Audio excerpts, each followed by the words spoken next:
Good morning and welcome to the regular meeting of City Council on Tuesday, April 16th, 2024. Would the clerk please take the roll?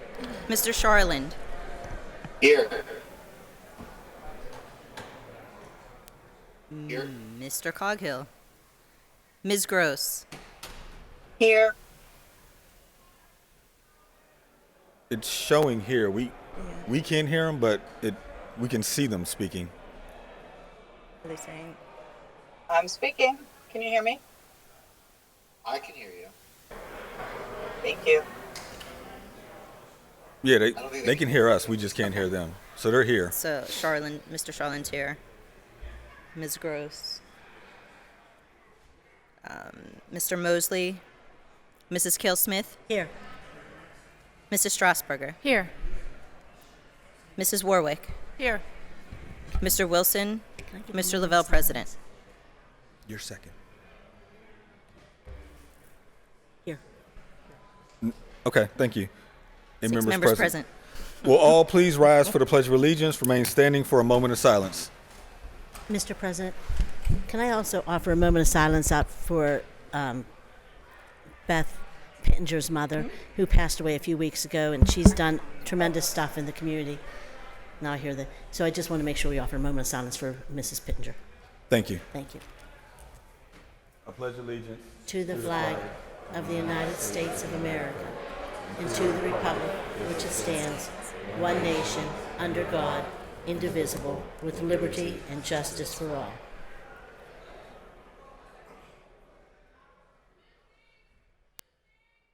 Thank you. We'll begin with Pledge of Allegiance, and if Mr. Brentley, who I believe is outside, and our superintendent is here, do me a favor and ask them to come in. They want to do them second so that we can get the guys out of here.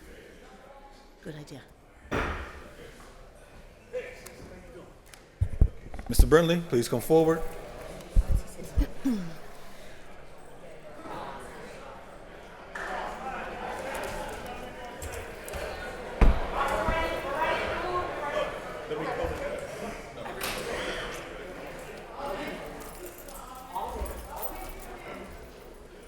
Happy birthday to you. Yeah. Just have all the fathers fill in. Happy birthday, Councilwoman. I didn't realize. Absolutely.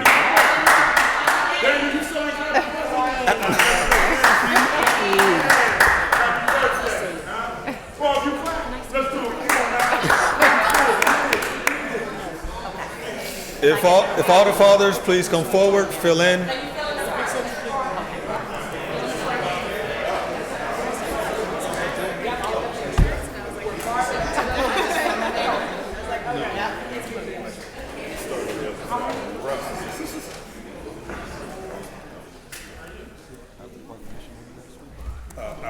I'll take over if I could. You could. And I'll tell you later. Okay. When you want the mayor to speak? I'll get in there to talk. Okay. If that's the way. Oh, yeah.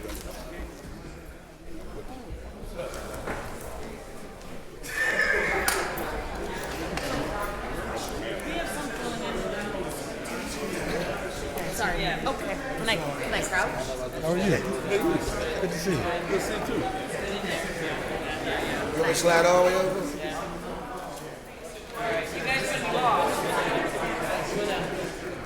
Should we slide all the way over there? Hey, could you kind of pull in the city of Pittsburgh? Just, right there. Yeah. Bring you guys in a little bit more. That's it. No further. You don't want to walk the podium. Okay. We need some other folks on this side. On the other side, please. Balance it out. Thank you. If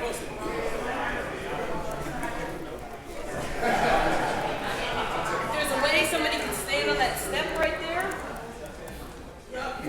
Step up on that step, another person, and you need to come down around the front.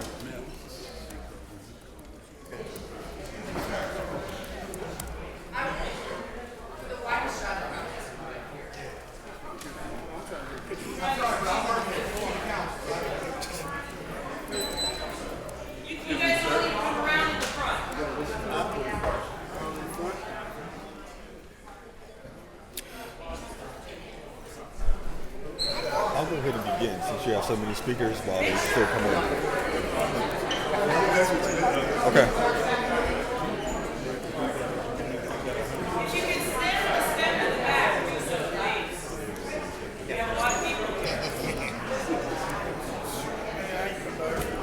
Coach Mike. Coach.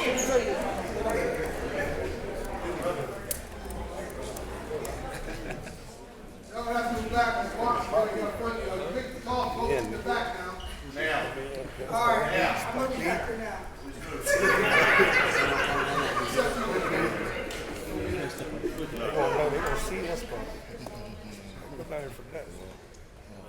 I'm not going to decide.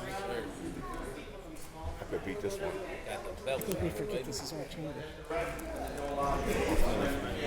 So, all right, so I believe all the fathers are now present. So we'll begin with the proclamation, then I will turn it over to Mr. Brentley and a whole list of other speakers. Whereas Friday, May 17th, 2024 has been designated as the 26th annual Take a Father to School Day in the Pittsburgh Public Schools. And whereas this event involves every branch of the school district, it consistently draws the participation of thousands of fathers and male guardians annually, with last year's attendance exceeding 7,000 participants. And whereas the goal of Take a Father to School Day, under the guidance of founder Mark Brentley Sr. and the committee, is to bring men into the school building to establish better communication with schools, understand that they are welcomed in schools, and explore opportunities for volunteering and becoming more involved in their child's education. And whereas this year, the focus extends to nurturing a holistic, healthy approach to the well-being of men, children, and families, aligning with the theme, Thriving Fathers, Enhance Nutrition, Physical, and Mental Health. Whereas this year's partners are the Carnegie Library of Pittsburgh, Pittsburgh Steelers, Pittsburgh Pirates, Pittsburgh Penguins, and the Pittsburgh Science Center, as well as a variety of other organizations that have continued to support the success of Take a Father to School Day initiative over the years. Now therefore be it resolved that the Council of the City of Pittsburgh and Highmark do hereby commend the thousands who participate and urge the entire Pittsburgh School District community to actively participate in this worthwhile event. And be it further resolved that the Council of the City of Pittsburgh does hereby declare April 6, 2024 to be Take a Father to School Day in the City of Pittsburgh. May I have a motion? So move. All those in favor say aye. Aye. And congratulations.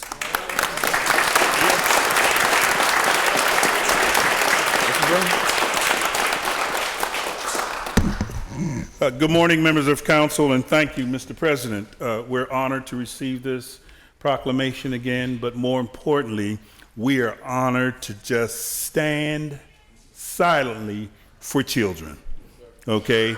And we're not here for no entertainment event or no sporting events, but we're here to say we're here to do what we have to do for children. And so that is the most important thing. I mean, the optics of this thing alone has got to be really, really impressive. So let me say thank you to everyone here. We have a couple of folks that we're going to allow to say a few words, at least a minute or two. But before we do that, we're honored because this time we have the CEO of this city, the Honorable Mayor Ed Gainey is here, and I want to put him up first. Mayor, please.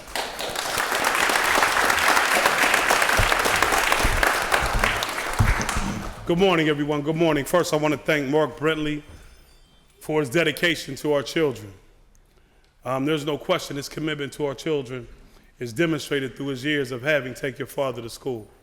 And before I say anything, I just want to say thank you. I appreciate you. Yes, sir. Thank you. I also want to thank Council President Daniel Lavelle and City Council, because I know we work very hard to ensure that we have the safest, most welcoming, and thriving city in America, and we couldn't do it without a partnership. So I want to say thank you to the Council President. I also want to thank City Council, and I want to thank every man here today. A lot of times,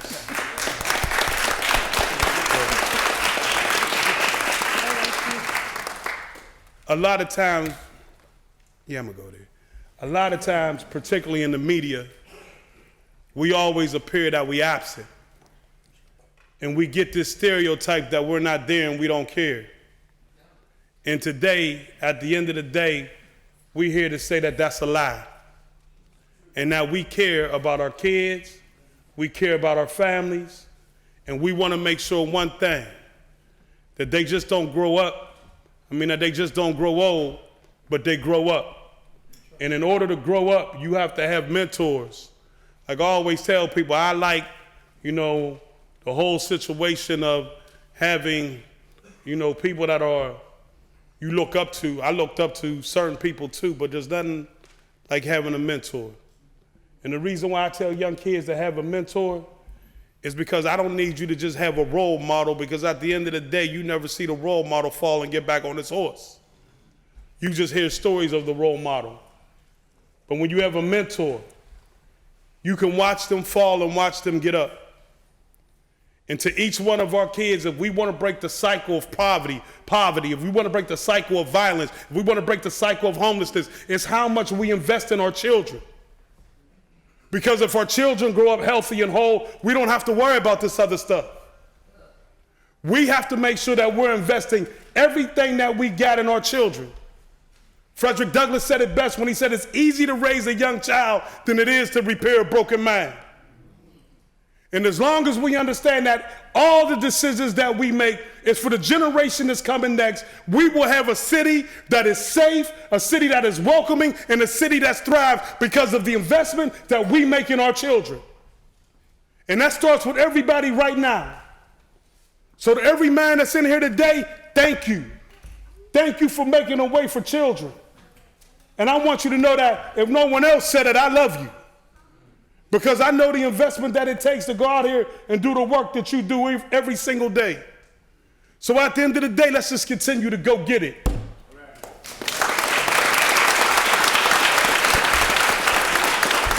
Thank you. Thank you very much, Mayor. Thank you for those supportive words. And what we're going to try to do, folks, y'all be patient with it. We're going to try to move through this because we got quite a few things to say. But first of all, we want to get, where is my board member, Dwayne Barker? We need you to step forward, and we need you to just briefly, and folks, we want to not offend anybody, but just identify some of the new agencies and new individuals that we have here. When he calls out your name or agency, just throw your hand up, and just so that we know that you're here. And also, Brother Director Dwayne Barker will also give us our final count. As you know, we put a call out for 100 men to stand. He will give that final number. Director Barker. Thank you, Brother Brentley. Good morning to everyone. Thank you all for coming out and being a part of this positive movement. Before we get started, I just want to say thank you. The men are up here, but the women are the ones that are really holding us down out there. So thank you to all of the actual PPS staff that puts up with all of our shenanigans, our demands, and so on and so forth. So really quick, can we give the PPS staff a round of applause?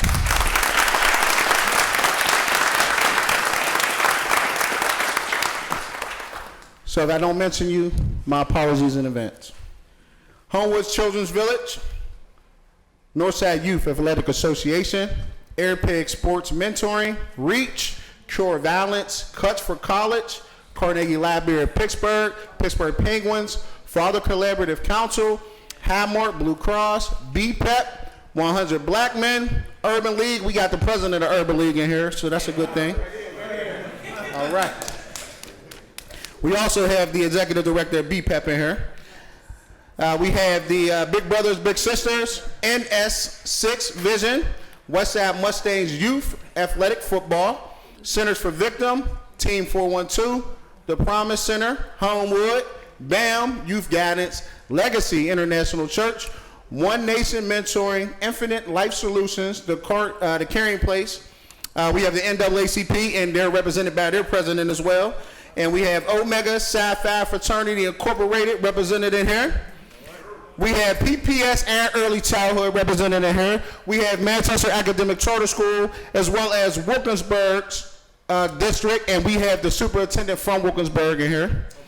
We have the AIU, and that's all I'm going to say, because there's more to say, but there's not enough time. So thank you all for coming out and being a part of this movement.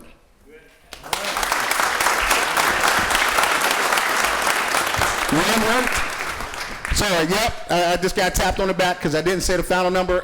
We shot for 100, we got 110. Come on now.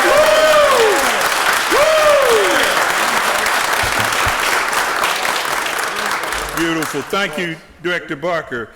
Next, we're going to just take a moment and bring up Brother Larry Klinger. He's with an organization where they're focusing on men outside the city, but anybody else in the city can also be a part.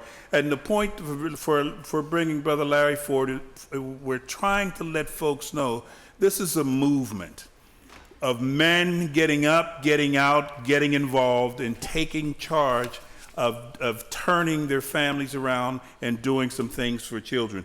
Brother Larry is with the Fathers Collaborative Council, and where is he? If you can come, oh, you're already up here? Okay, well, we're going to get you here, but while he's preparing at the lower mic, or if nobody else is here, we have, I think it's Brother John Tipton, from Senior Vice President of the Pittsburgh Penguins, if you can prepare to come forward. Following Brother from the Penguin is who else do we? Let's do that, and then I'm sorry, you had something. Just really quick, I forgot to acknowledge the Pittsburgh Promise is here. We have the amazing Executive Director, Salim, as well. So sorry about that, Salim. So thank you for getting our young people off to college to come back and be the leaders we need them to be. Excellent, thank you. Brother Klinger. Okay, thank you. Thank you for allowing me to be here, and good morning. I'm thrilled here today to be part of the 26th annual Take Your Father to School Day kickoff, and we celebrate the proclamation from the Pittsburgh City Council. Today we gather to recognize the vital role of fathers play in our children's lives. About the Fathers Collaborative Council of Western Pennsylvania, we've been around for over 16 years, and truly our mission is through a collaborative effort of the participating agencies, we work to support ongoing growth and stability of fatherhood programs. By recognizing their unique needs and maximizing their resources, we can help make the difference in the lives of our local fathers and our children. We are a network of fathers involved organizations. We are a minimum of 20 in and around the Pittsburgh area and across the state. Each agency runs their own fatherhood program, but collectively we come together for the greater good of fathers. With this in mind, we keep the idea that it's about the health and well-being of children. If you keep that in mind, then everything going forward is helpful. We do have some key initiatives we focus on, from advocacy on the local, state, and national level, collaborative services and provisions, connection to resources, fatherhood engagement, healthy father practices, and identifying where there are gaps in services. Brandon Phillips is here. Brother Melvin is here. On the advocacy level, we were able to get the Joint Chief Governance Commission to put out a report about the greater fatherhood involvement. If you haven't seen it, look it up. We connected with the Dad's Resource Center out of State College, as well as the Strong Families Commission out of Philadelphia with Dr. Lynch. The idea is that when fathers are involved, when you have thriving fathers, you have thriving children. And with that, I know my 2 minutes is up, so I'll pass it on. Yes, sir. Thank you. Thank you, Brother Larry. Is John he's here, right here? Oh, you guys are good, man. Okay. While the brother from Penguins here is going to share some comments, where's our good friend from the library? Okay. But you're next up after the Penguins. Thank you. And give us an update on our Penguins. I will. Thank you. So yeah, the latest is we need some help. The Pittsburgh Penguins need some help. We need to watch the scoreboard tonight, but our guys are playing hard and they're ready to go. All right. My name is Jack Tipton. I'm representing the Penguins today. One pillar of our organizational mission is to positively impact the community. We're more than just a hockey team. And one terrific example of this is our annual Highmark Dads Trip. And so if you're not familiar, this event brings the fathers of our talented players on the road with the Penguins team for an amazing road trip. It's the highlight of our season. You can see the veteran dads warmly welcome the newcomers and strengthen the team's extended family. And as these fathers and sons come together, we witness an incredible phenomenon. Bonds form, stories are shared, and our team gets stronger.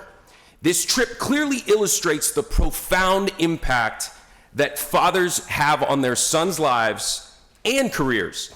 It's no coincidence that during the dad's trip, our team responds to challenges on the ice. There's a tangible shift in the air and there's a surge of confidence. Our players, fueled by the presence of their biggest supporters, their fathers, work hard and play harder.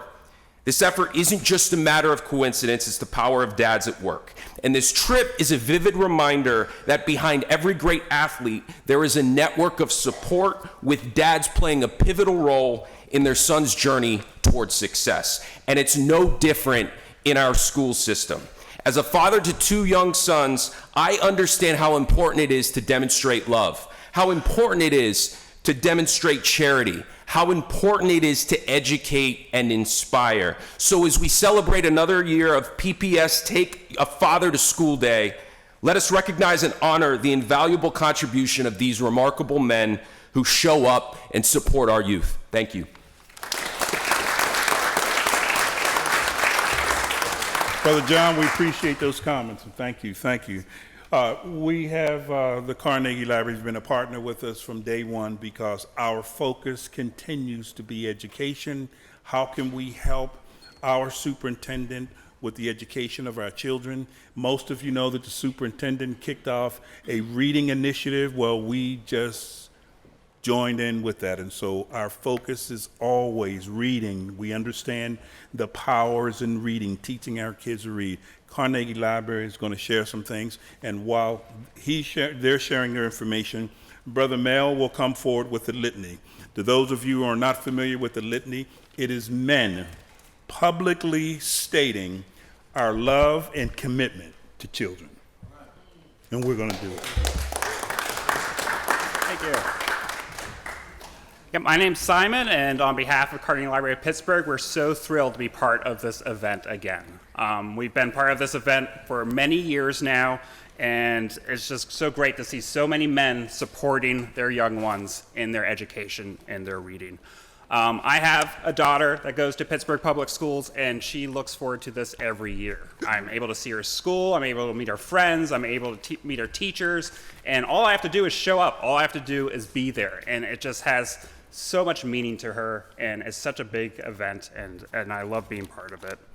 Carnegie Library of Pittsburgh takes an active role in supporting your city, your youth, and reading. And it's been shown time and time again that reading for pleasure, reading books that are fun, that are interest your kids, will help with their literacy, will help with their academic success. And it's just, this is something that us as dads really can try and help as much as possible. I try to read to my kid like every night. It takes about 5 to 10 minutes. And let me tell you, my kid is not one of those kids that wants to read the same book every single night. I wish that was true. She wants to read a different book every night.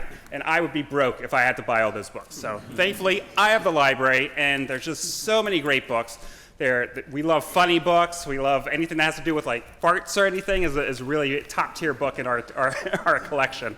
So having these books is really important. And then as she gets older and has her own interests, she's able to find books that like are about Minecraft, about Spider-Man, about things that really speak to her. And this is going to help her through her education throughout her life. So thank you all so much. I'm really proud to be a Pittsburgh dad with you all and showing up for our youth. And keep it up. Thank you. Yes, sir. We appreciate that. Before Brother Mel comes forward with the litany, a lot of times people think this is just magic to get over 100 men to come together. There's some folks who work very, very hard behind the scenes, and when Dr. Walters gives his closing comments, we'll let him identify some of his staff. But one of the things that make it work for us is that under the leadership of Dr. Walters, he assigns a liaison from his staff to work with the men. Most of the men that you see here with these shirts are committee members, and we meet 5 to 7 times a year to get this thing together. But our glue, the force behind us and keeping us on point is Miss Erica Gandy. And I know you don't like this, but where are you? Just stand up. Miss Gandy, where are you? We just want to publicly say thank you, and we know that we blew up your phone all the time, and we're always pushing and pushing, but thank you, because look what happens, okay? But thank you very much. Okay, Mel, he's going to now read the litany to those of you who are not familiar with it. Everybody should have a copy of the litany. It is a call and response kind of thing. Someone will say one thing, and then there's a next section, we respond. And another person says another section, and then so on. But that is our public commitment to our children. If you don't have a copy, lean on with someone.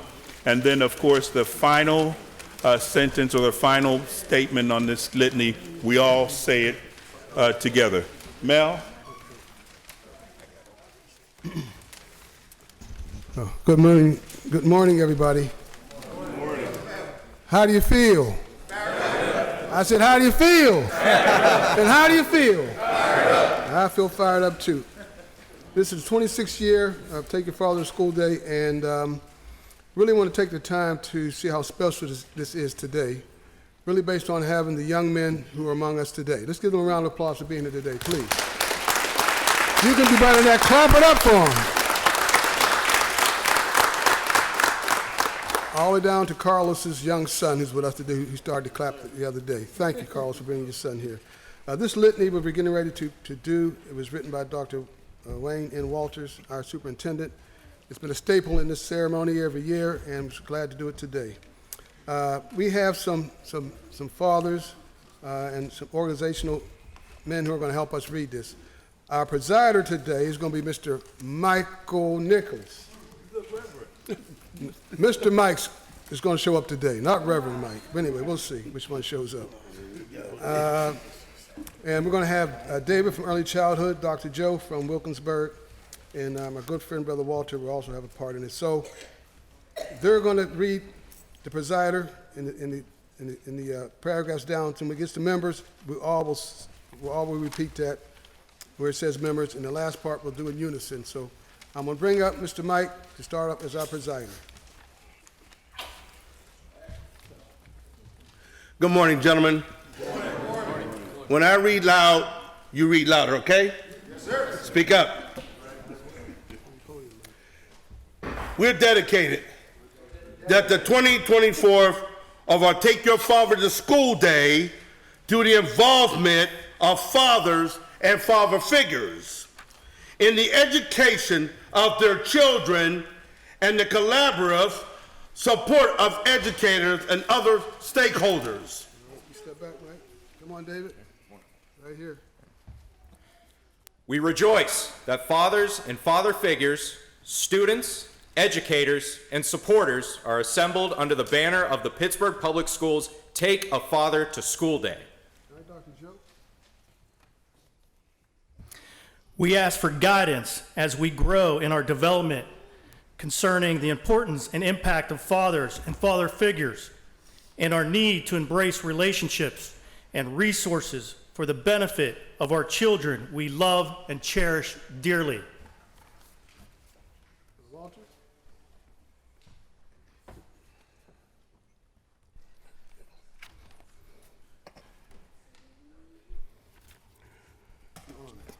To the honor of the community and to all those who share a responsibility in raising our youth, to the administrators, to the teachers, to the parents and community leaders who are responsible for the quality and education for our children. We dedicate the 2024 Pittsburgh Public Schools Take Your Father to School Day. All right, Mike, you up. To overcome the low levels of performance and the need for us to be visualized, actualized, internationalized, conceptualized, and realize that we are a critical piece in a child's physical, social, emotional, artistic, and creative development. We raise our collective voices with a sense of urgency to say, feel, believe, and show to all that we are here, we are proud, we are committed. To the call for initiatives in education where fathers and father figures can be seen regularly, heard, and represented throughout the educational experience. We pledge our commitment as fathers and father figures to do what is necessary for ourselves, our children, and our future, as we understand that some things we must do for ourselves. We will be the benefactors of many who shed blood and life years to bring us to this point. Are grateful for this opportunity. We dedicate ourselves to our children and future by continually serving as public representation of fathers and father figures in Pittsburgh. We acknowledge that both our presence and presence speak volumes to our children and pledge continually the difference in the life of a child.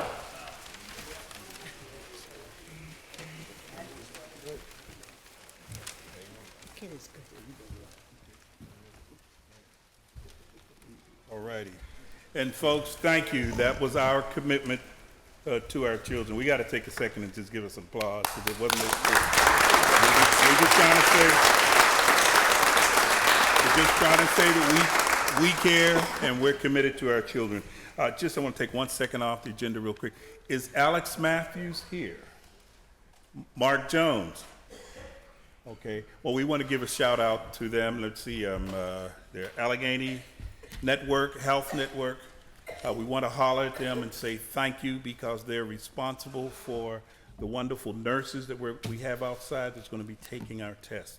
And so we're pretty excited about that. And I just wanted to give them credit. I was hoping that Alex would have been here and allow him to speak because, as you know, Alex Matthews served as an elected board member. He also served as the former board president. We have one moment, another issue that's not on the agenda. I just want to take a moment, and I'll have to fight about this a little later, but one of our senior members, the way we're structured here, there are 3 senior advisors of the Take a Father to School Day. That's myself, Brother Melvin, and Brother George Fleming. We're senior, and it's easy to identify who we are because, as they mentioned before, we're the guys with the white hair. White hair or no hair, okay? But we advise, and a lot of these young fathers are here following some of the directions that we have. But we understand that very soon, within the next maybe 3 to 4, 5, 6 months, one of our senior advisors slowly transitioning into retirement. And so we don't know if that's going to impact us, and if so, how much of it. But we just didn't want him to get away without us taking a moment and just saying how much we love him and we need him. And that person is my right-hand man, Brother Melvin.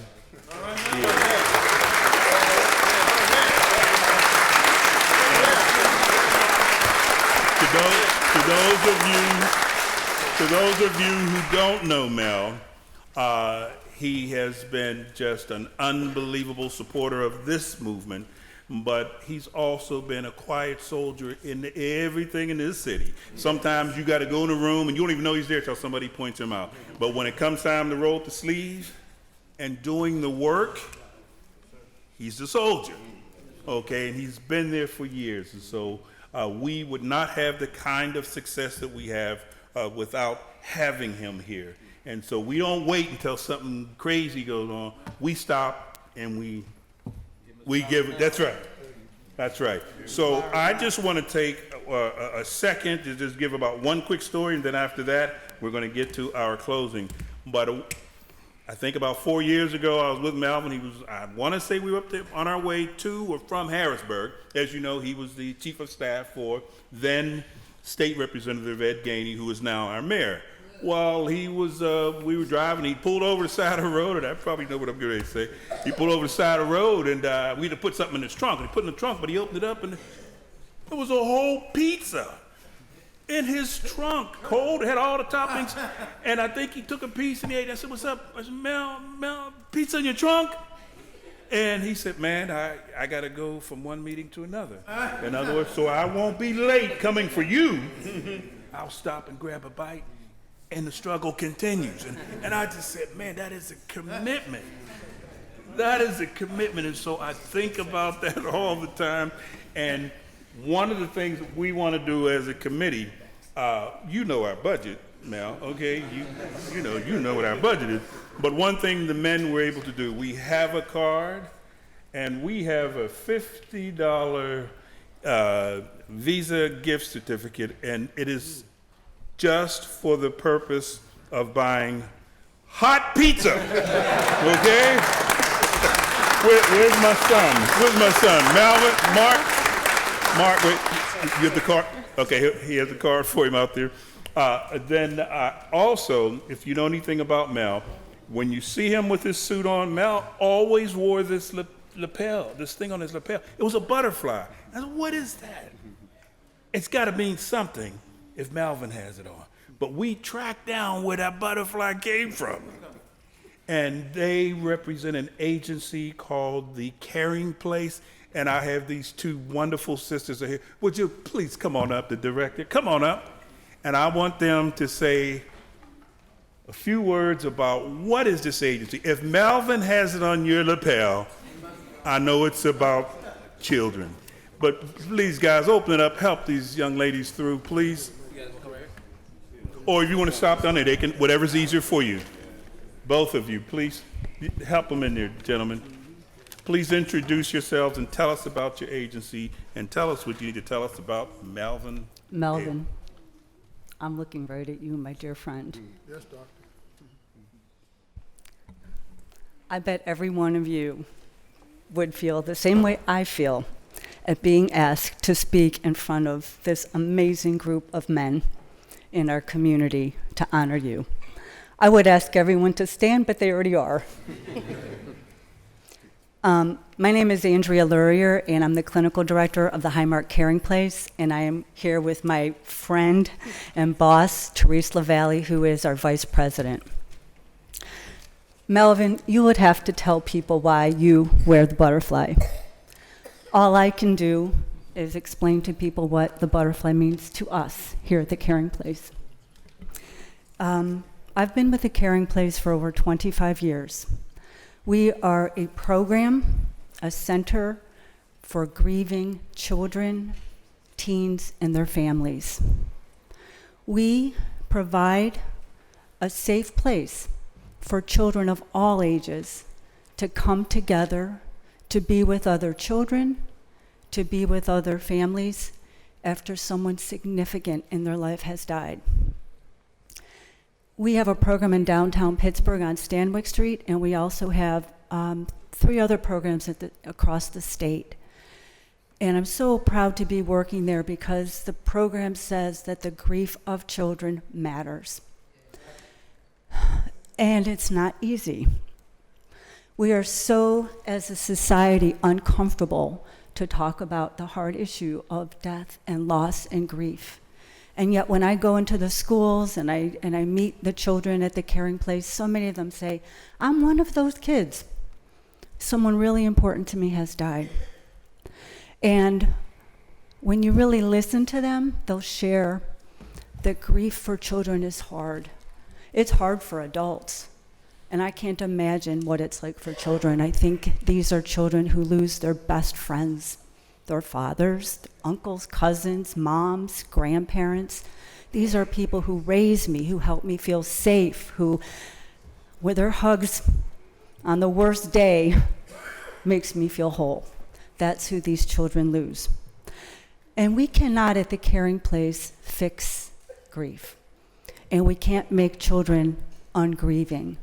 But what we can do is create a community of volunteers. Many who I see here have been to the Caring Place, regular people, to be here for these children.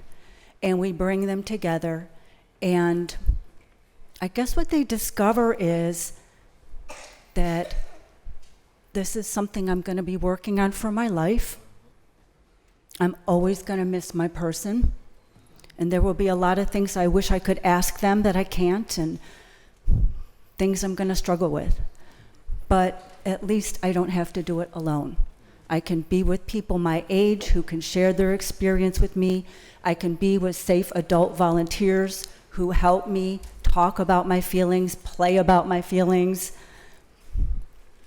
draw, write about my feelings, paint about my feelings.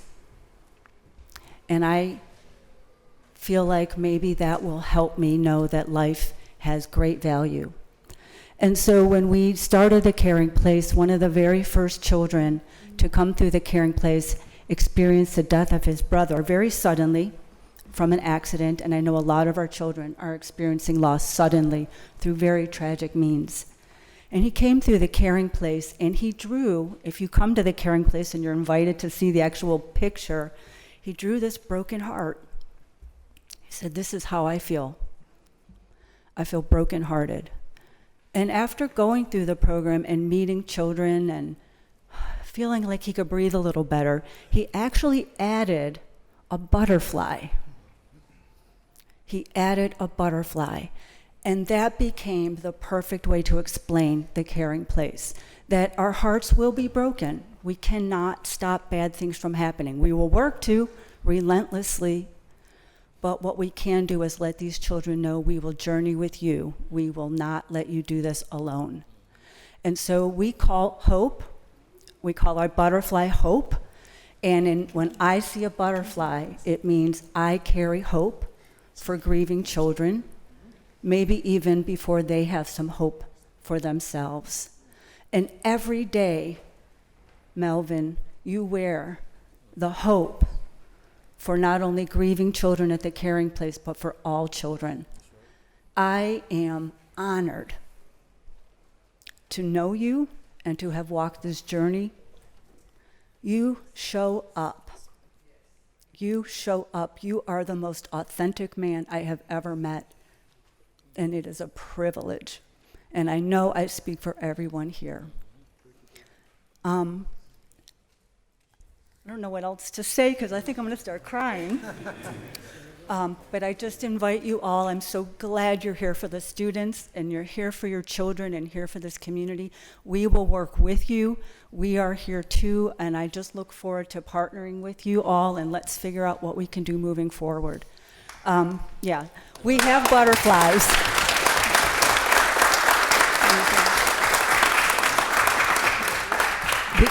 And we brought you butterflies, Melvin. I only have 3 left. Much to the disappointment of your wife, I know. Doctor, we are so thankful that both of you were able to make it, and thank you for teaching us. A lot of us never knew about the agency, so thank you very, very much. The final person that we'd like, and the butterflies, if you have them, gentlemen, if you don't mind, I think they're peel-off butterflies. If she would give us, hopefully, if you have enough. No, those are for me, Mark. Oh, no, we don't want to fight up here. Doctor, do you have enough for some of the men? Beautiful, beautiful. Because we want to make sure that we're going to put a butterfly, or we can hold it for the May 17th. When you attend the schools, you put the butterfly on to let those kids know that there is a grieving place. And remember, in some of our communities, they see death pretty often, but there's no one there to teach them how to get out of it. The final comment that I want to have some. Just one quick thing. Yes. I want to thank everybody for that wonderful tribute there. But I wanted to say, I learned from my mentor, Pat Thomas, about the cold pizza. Just want to make sure I set the record straight. And we have one other person while our superintendent prepares to come forward with his comments, and then I'll do the Pittsburgh chair. But this young man, I understand, was with Melvin through elementary, middle, high school, and I believe college. And Brother George Fleming is going to come forward and just share some comments on the pending retirement of our good brother. George, you can come to the bottom mic or up here, wherever you are. Greetings, everyone, and I will keep it very short, although Melvin's and our history go back probably 30 or 40 years. What Brother Mark didn't tell you was, I bet you there was no pepperoni on that pizza. Melvin and I go back to Larmer Elementary School, which is now condominiums. Larmer Avenue in itself has gone through a total revitalization. In that process, Melvin and I have worked and walked shoulder to shoulder for as many years as I can count and even more. And I just want to say, Melvin, that your latter days will be greater than your former. And I believe that when God looks at you, he looks at you with the spirit of Abraham, because Abraham was found righteous because he was faithful. Godspeed to you, brother, and I love you. Thank you. Thank you, George Fleming. And before Dr. Walters comes forward, I want to walk you through the logistics again. When we finish here, we're going to go downstairs, out front. The nurses, we have 3 wonderful nurses. You'll have your T-shirts. We'll have the box lunches, and you'll also have the get a copy of the directory for the actual Take a Father to School Day. We do need a few soldiers when we leave here. The food out here in the hallway, we have to get all of that downstairs too. So if some of you gentlemen would grab one of the trays so we can put that downstairs, because whatever you guys don't eat, we sit there until folks come through who maybe need something until it's all gone. Okay, so if you guys can keep that in mind, we appreciate that. If you now, and we have tables, we need to break down at least 3 tables. So if we can quietly do that while council's in session when we leave here, I appreciate it. Dr. Walters. Good morning. Good morning. Good morning. I want to bring greetings and thank you, Council President Lavelle and City Council. And I bring you greetings on behalf of our Board of Directors. And you met one of our board members who's here, Mr. Dwayne Barker. Our Executive Cabinet, many of them are here. The men who are on the Executive Cabinet, can you just wave? And the nearly 4,000 employees proudly serving the young people in the city of Pittsburgh and their families, as well as students in grades 7 through 12 in Wilkinsburg. And so I want to acknowledge Dr. Milushnik, the Wilkinsburg superintendent as well. And so on behalf of the Pittsburgh Public Schools, I extend our heartfelt gratitude for your recognition of the 26th annual Take a Father to School Day.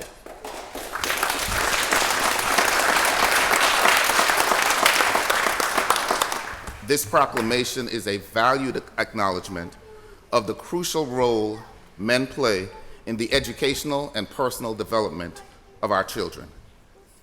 We gather to celebrate the significant impact that fathers and male figures have when they engage in the educational lives of our children. Even a single day of increased presence in our schools can shift the perceptions and enhance the narrative around the involvement of men in nurturing our young ones' growth and their learning. We owe a special thanks to Mr. Mark Brentley Sr.,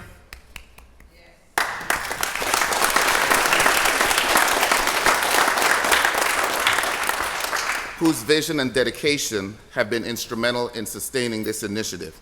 26 years is a long time.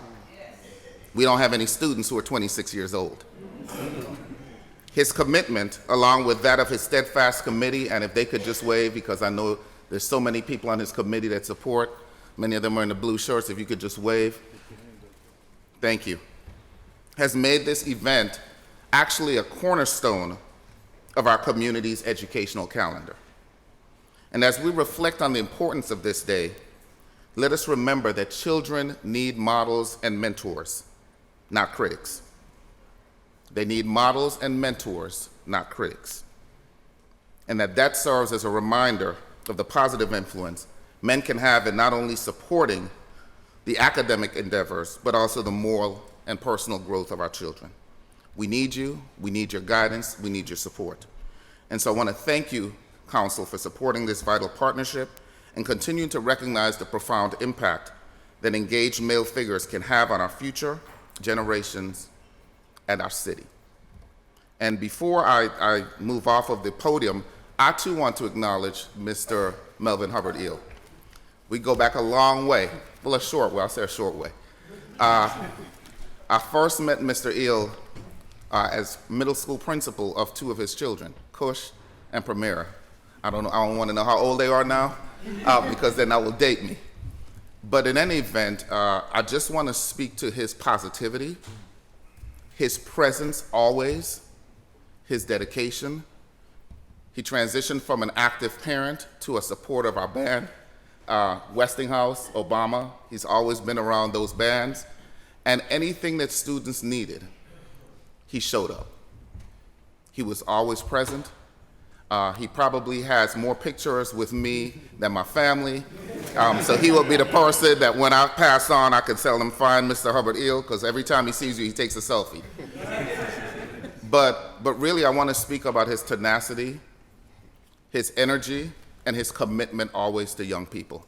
And he remains positive. I've never heard him say anything negative about children, about families, and he just shows up. Calm, cool, collected, all the time. And so I just want to celebrate you, because I don't think it's a sad day. I think it's a beautiful thing to retire, and I hope to get there one day. But in all seriousness, I don't see him retiring. I just see him reinventing himself in some other way, because he will not sit down. That is just who he is, and it's embodied in his spirit. And so I just want to thank you and acknowledge you publicly for all the work that you've done.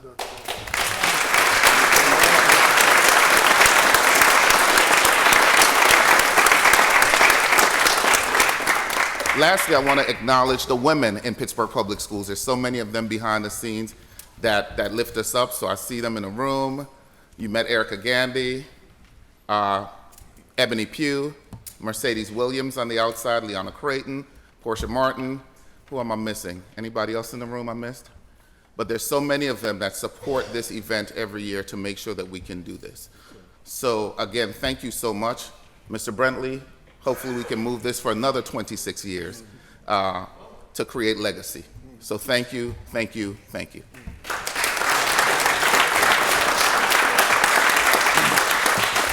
Thank you. Thank you so much, Dr. Walters. And you see why we're active, folks. You see why it's important that we continue to move forward. And now at this time, we're going to do the Pittsburgh cheer. And all we do is just take our right hand and with a fist balled up in determination that we're going to turn this thing around. We're going to make it happen for children. I'll say Pittsburgh. You say fathers 3 times already. Pittsburgh! Fathers! Pittsburgh! Fathers! Pittsburgh! Fathers! Thank you. And Mr. President, Mr. President and council members, we are so thankful for allowing us to take a little additional time to do this, and you guys have always been gracious. Thank you, sir. Thank you so much. Thank you. Don't leave just yet, because we do need to take the official picture, Chris, and if members would come in and maybe stand in front of the desk here.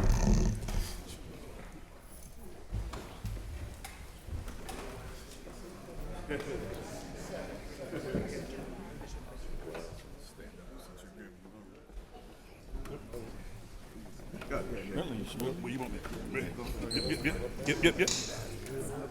Hey, Doc, where you at, bro? Come on. He can go without you, bro. Come on. Oh, you here? Okay.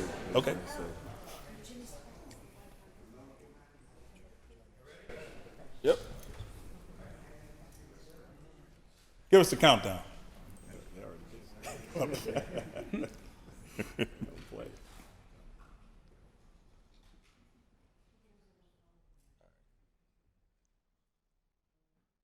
Thank you, gentlemen. Thank you. They asked for 2 proclamations? Yes, sir. That'll work. We need something to follow. Okay. Yep. Thank you, Let me man. know. Yes, sir. Thank you so much. Hey, Dr. Walters. Yep. Let me get a quick shot.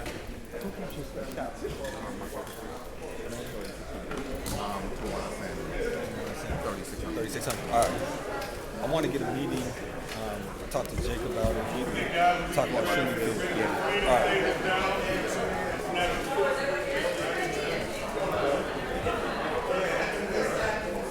How are you, sir? Good.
Hey, gentlemen, remember, gentlemen, on your way out, if you can hear me, I just want to remind you again, I didn't get a chance to holler at Mike Dean. Is he here?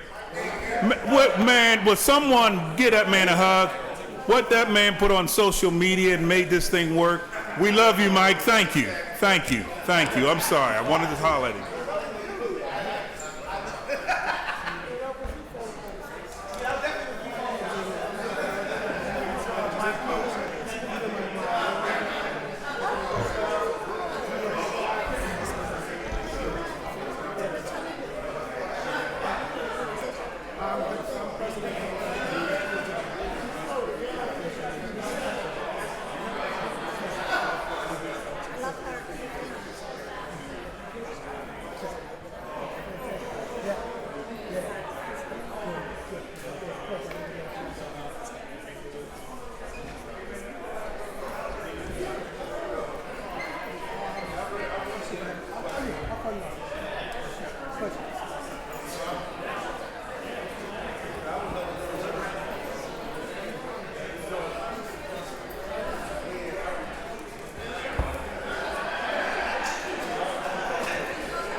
Councilwoman Smith?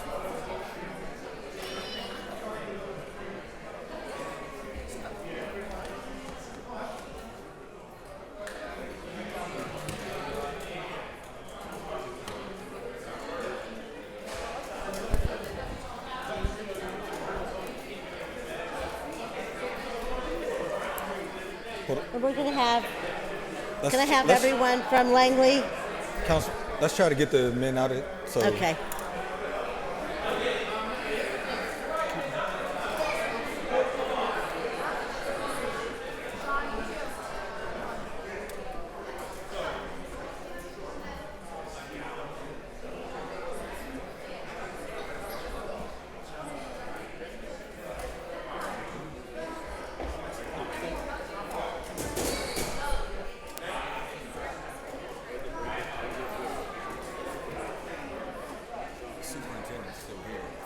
Do you want to tell them to come up?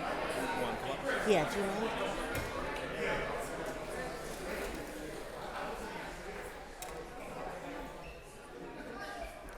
Dr. Walters, if you would also come up for this proclamation.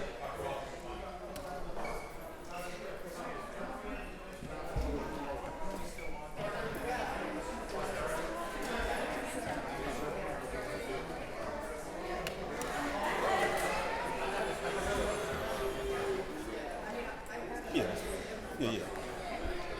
It's easy to. Thank you. It's easy. Wait, I'll wait till they stop. Tim Stevens. Tim. Thank you. Thank Thanks, you. Chris. Thank you, Mr. President. I just want to say it's easy to pick up a paper today and see some negativity about schools and kids and youth. But at Langley and Pittsburgh Public Schools, I'm going to say the thing that they have done an amazing job at is educating people with differing abilities. And they don't get enough credit for that. And so I do want to say that today we're so proud to have Langley students here with us during Autism Acceptance Month. And so we're going to read a proclamation to them, and I want to thank them all for being here and for their patience. They waited patiently in the back until the adults left the room. Whereas, in honor of Autism Acceptance Month, Pittsburgh Langley Pre-K to 8 is holding its second annual Autism Walk, scheduled to take place on Thursday, April 18th, from noon to 2:30 p.m.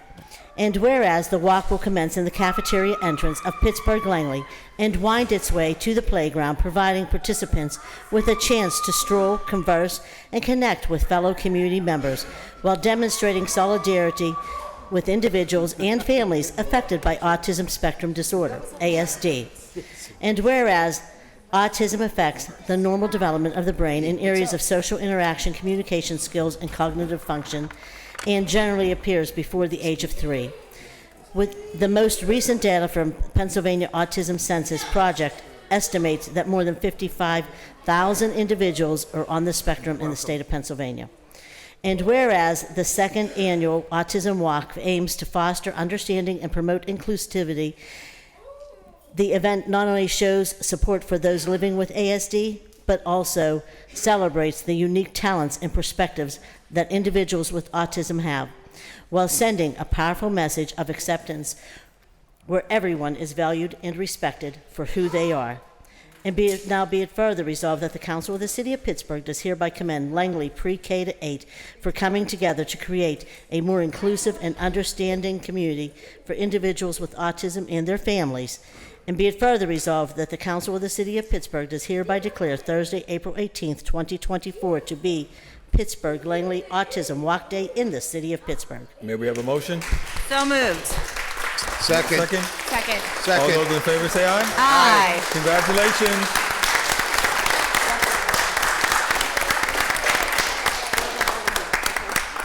Okay, now you got to give a speech.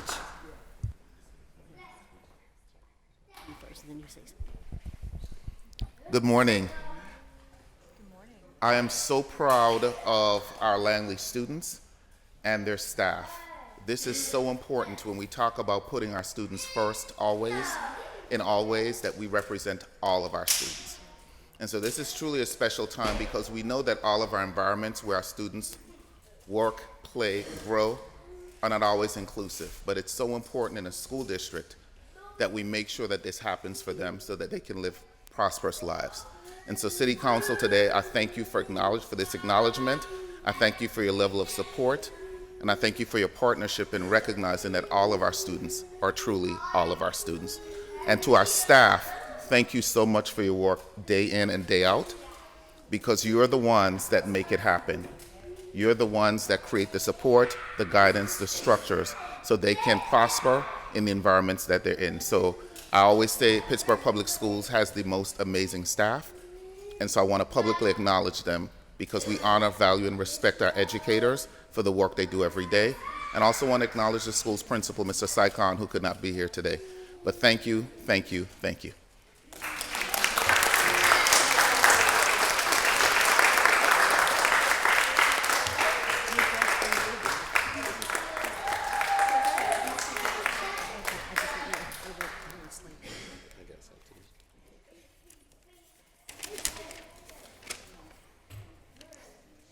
Thank you for this honor. We are deeply honored and humbled to receive this proclamation. We would like to express our sincerest gratitude to Mayor Ed Gainey and the City of Pittsburgh for this recognition. It is truly a privilege to be acknowledged in this way. This proclamation is not just a reflection of our efforts, but a testament to the support and encouragement we have received from our families, our friends, our colleagues, and community. Their belief in us has been instrumental in our journey. We are committed to continuing the work that has brought us to this moment, and we pledge to use this proclamation as motivation to strive for even greater heights in the future. Thank you once again for this incredible honor. We are profoundly grateful. Warmest regards, Langley Pre-K 8, Regional Classroom staff and students.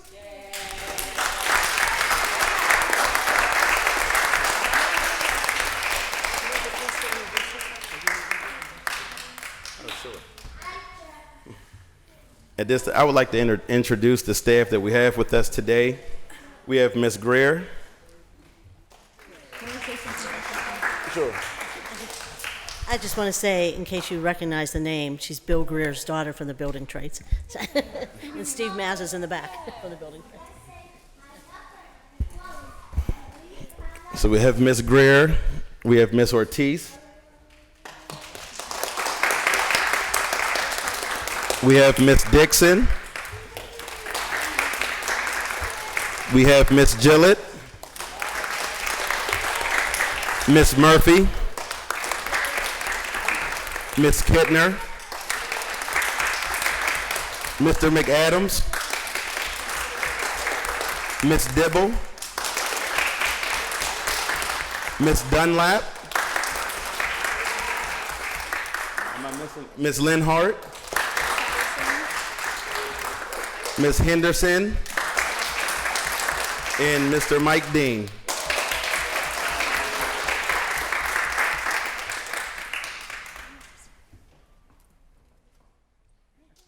Take a photo. That's it. We're going to take a photo. I just want to thank you all for all the work that you do, and all the Pittsburgh Public Schools teachers for all the work you do every single day. Thank you.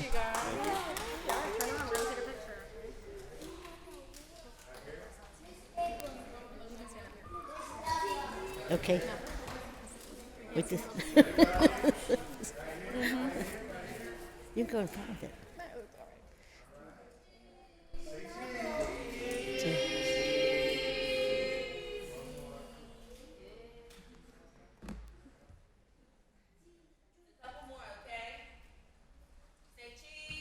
Cheese.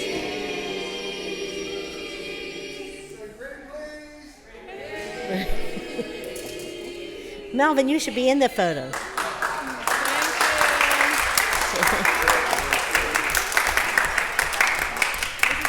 Okay, we're going to follow Lori out.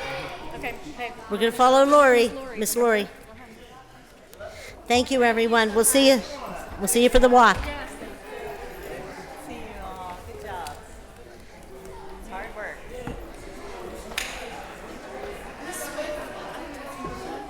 Yes. Oh my God, you look so. Oh my God, I knew it. Oh my God, tell me your last name again. Murphy. Yes, I remember. Oh my God, now you're teaching. TJ's with Shona. Do you know Shona Jiggets?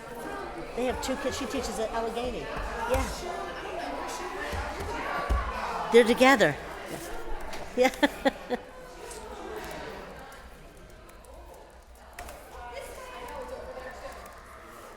Dick Robb. We'll have everyone come forward for Dick Robb.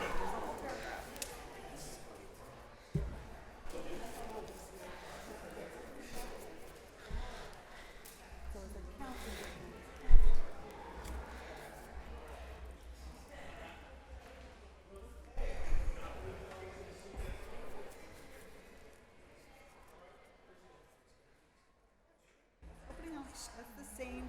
Come over here. I should make sure. Is it Rob? Am I saying that right? Rob? Okay, just make sure I said it right. Okay, ready? Jonathan. Don't get a side view, Jonathan.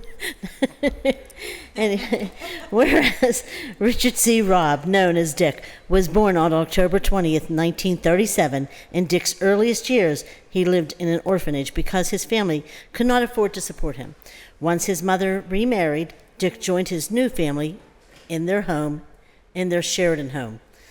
And whereas, after leaving Langley High School at the age of 17, he joined the United States Army. Despite lacking a high school diploma, Dick was widely recognized as an electronics wizard. His tinkering led to the creation of innovation computer components, including the AB printer switch. And whereas in 1977, Dick Robb and colleague Gene Yost, is that Yost from Elliott? Yost from Elliott, so Sharon and Elliott, okay, spearheaded the idea of selling low-cost electronic components in catalogs.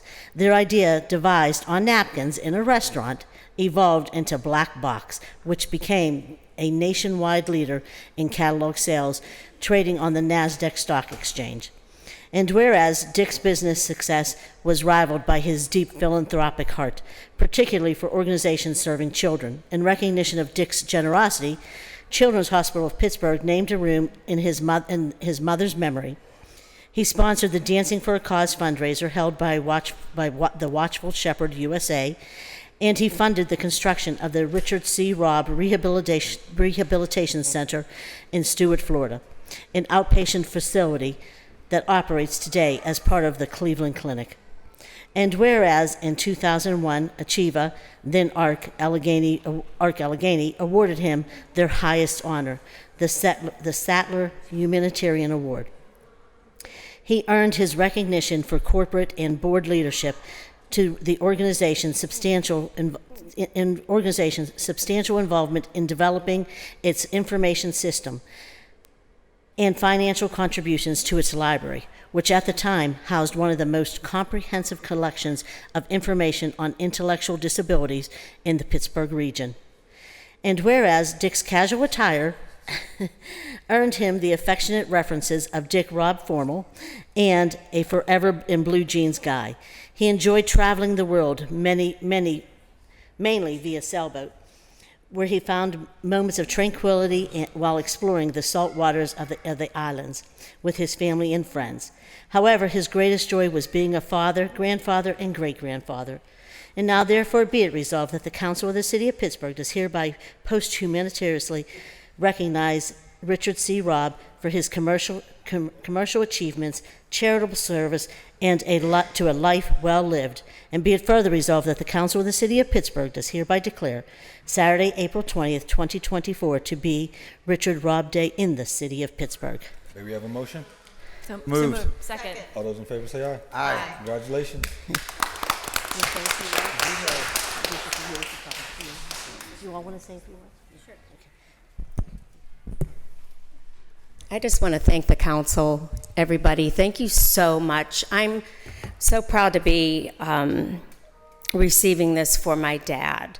He passed away in December, and I don't know how he would react in here receiving this. He was very humble, and everything that he did was because he just did it. He didn't have anything in the back of his mind or subconscious for anything that he did, and things just happened. And again, I'm very, very proud of that. The one thing, too, that we would say in here is that when he moved away from Pittsburgh, he went kicking and screaming because I do blame my sister because she had moved to California, said, why don't you come out and visit?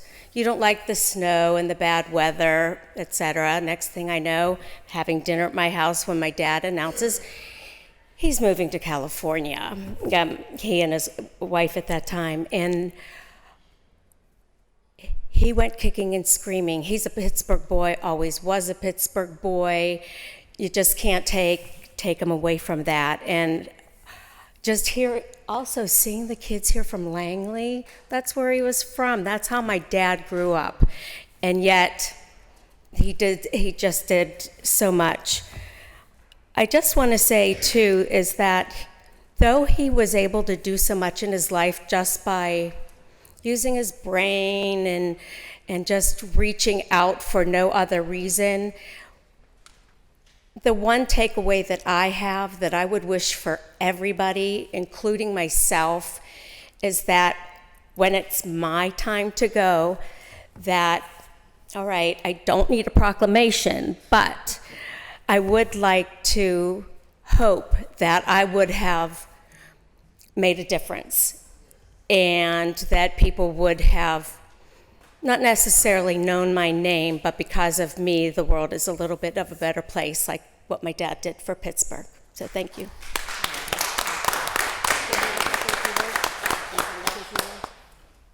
Somehow you're related. Tell me again. No, these guys. This is your, I want to say who you're with. My husband. You're with. We're all cousins. So you're all cousins with. This is my husband. This is your husband, and you're with Steve Mazza and Jonathan Alexander, who are related, who they are cousins, and they're cousins of yours as well. Right? Did I get that? Okay. And your mom over there. Just trying to get it all. Okay. All right. Thank you again. Stay here. We're going to take a photo. Oh.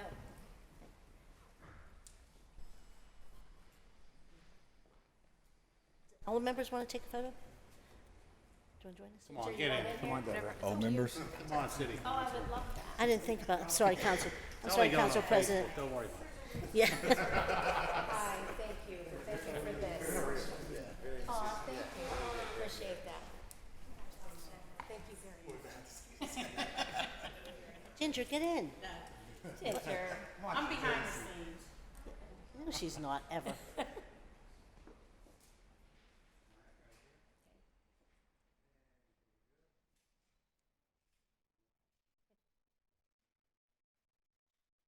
Thank you. Thank you. Thank you.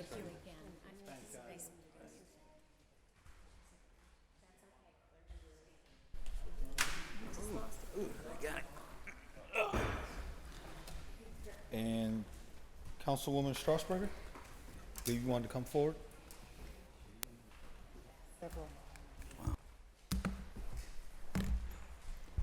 Thank you, Mr. President. If everyone here for Earth Day could join us. So we have actually an interesting proclamation will of council hybrid because we have a call to action here. And this year, come on up. This year we have Earth Day 24 has a theme of planet versus plastics. And I just want to remind everyone that plastics aren't just a litter issue. They're an environmental justice issue. They are a public health issue. They contribute to our air and our water being polluted and social determinants of health. So, whereas Earth Day has been commemorated annually on April 22nd since 1970 to demonstrate support for environmental protection, advance sustainability initiatives, and raise awareness about the challenges facing our planet. And whereas the theme for Earth Day 2024 is Planet versus Plastics, highlighting the urgent need to address the global crisis caused by production, proliferation, and pollution of plastics, the impact of which can be felt in every corner of the planet. And whereas plastics have become a pervasive and harmful presence in our ecosystems, endangering wildlife and humans alike, contaminating water sources, and contributing to the degradation of our natural resources. And whereas a global public health crisis has emerged due to plastics contaminating our water, air, land, and food, resulting in hormone disruptions, reproductive issues, and other health complications, which cost the United States an estimated $250 billion annually in healthcare costs. And whereas the city of Pittsburgh has taken and will continue to take significant steps toward limiting the pervasiveness of plastics in our waterways, green spaces, waste systems, and neighborhoods.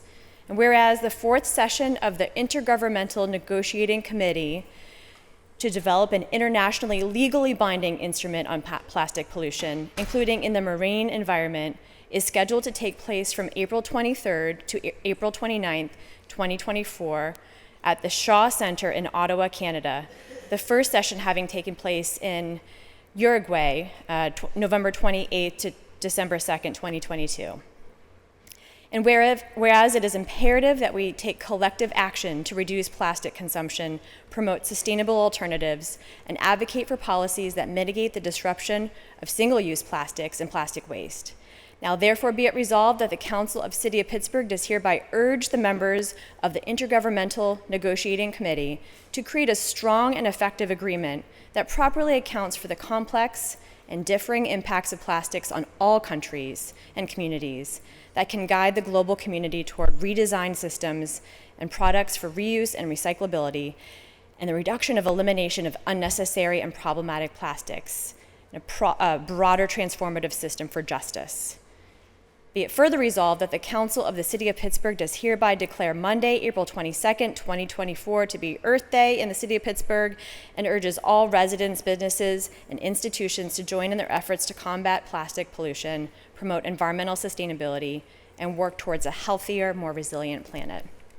May we have a motion? All those in favor say aye. Aye. Congratulations. Congratulations. Would you like to say a few words?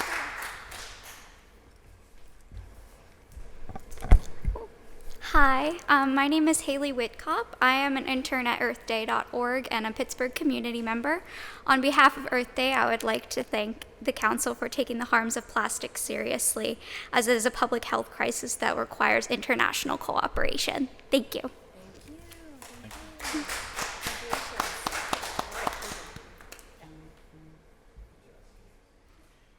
And Madam Clerk, I believe we have two to be read into the record.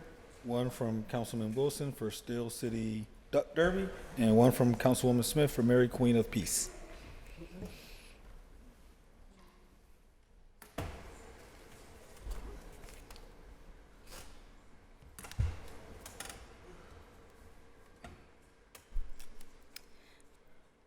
Councilman Wilson presents And be it further resolved that the Council of the City of Pittsburgh hereby declares Saturday, April 20th, 2024 to be Steel City Duck Derby Day in the City of Pittsburgh. And Councilwoman Cale Smith presents, be it further resolved that the Council of the City of Pittsburgh does hereby declare Sunday, April 21st, 2024 to be Mary Queen of Peace Parish Day in the City of Pittsburgh. May we have a motion to approve? So moved. All those in favor say aye. Aye. Both proclamations have been approved. That now takes us to public comment. I would like to remind everyone that the rules of council state that comments are limited to matters of concern, official action, or deliberation, which may be for city council, and profanity will not be permitted. After you are called, please restate your name, provide your neighborhood for the record. You'll be given 3 minutes to speak. Our first registered speaker is Dr. Ronald Lynn Miller.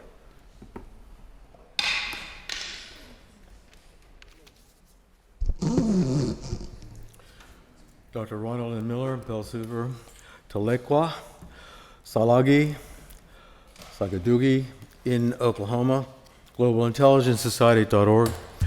I'm a Global Intelligence Society candidate for President 2024. I am pro-land and housing justice via optimal information and intelligence. Concerns of City Council are clearly general and legislative specific, land and housing. 6 is a perfect number. Who has sovereignty, ultimate control over the land of the United States of America? We, the people. We are the sovereign. We govern us. We, the people, are the government which we exercise via the vote.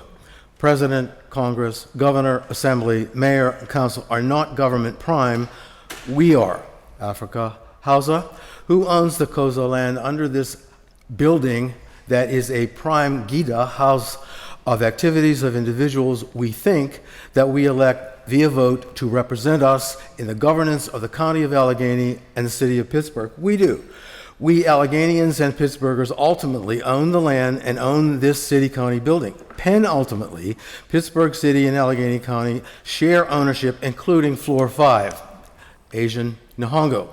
Currently, according to the Pittsburgh City Clerk, access to the inter-elevator area on floor 5 in front of the council room for an event by an individual or institution, such as today, requires permission from City Council generally and a councilor sponsor specifically.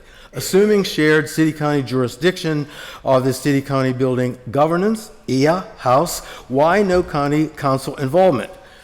Latin American Espanol. Suppose County Executive claimant Sarah in Amarado wants to use the floor 5 inter-L area in the city-county Casa House to give support to vote by voter verification for whom? So SI goes to her Bendita ass sis, Deborah Gross, District 7, City Councilor Claimer, but Gross says no, and Lavelle led City Council 9-0 no. So SI goes to Catena-led County Council and gets a 15-0 yes. Now what? Go to floor 8 of the Supreme Court.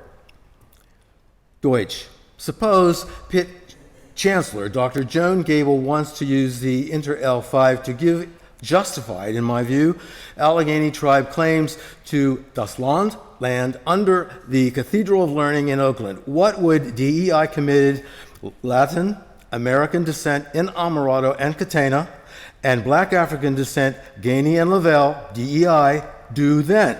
Or is this a quixotic, odd, perfect quest? Thank you. Our next registered speaker is Arthur Howe. Is Mr. Howe with us? If not, that exhausts our list of registered speakers. If there's anyone in chambers wishing to speak, please come forward at this time. Provide your name and neighborhood for the record. You'll be given 3 minutes to speak.